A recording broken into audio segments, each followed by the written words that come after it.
everybody. I wanted to go over one of my favorite cardio agility drills, and that's the skater.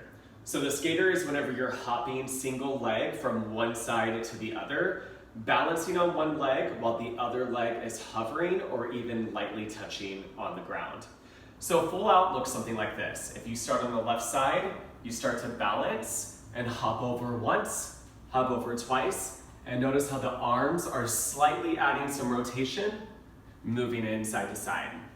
So when you hop over towards the right side and the left side, you've got a couple of things going on with the body. You've got your core stabilizing, so bracing in, making sure that you don't fall over. And then you also have your quads, glutes lighting up to soften and absorb the impact.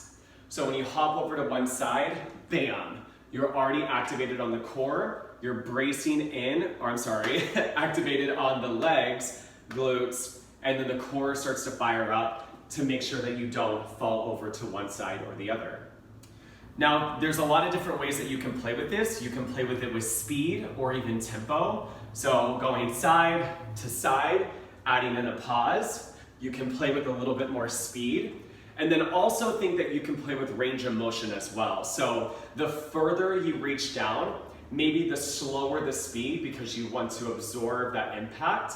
And you also want to try to find a point to focus on. So I like to shout out, tap for the knee, tap for the shin, or even reach down to the floor to go for a full deep effect. So all out looks like this.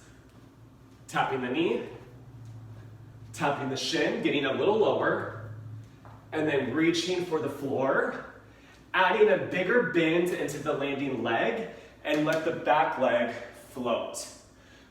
If knee or back pain starts to come in, you can still accomplish this move by keeping that back leg light on the ground and still adding in a little hop, but keeping a little bit of balance.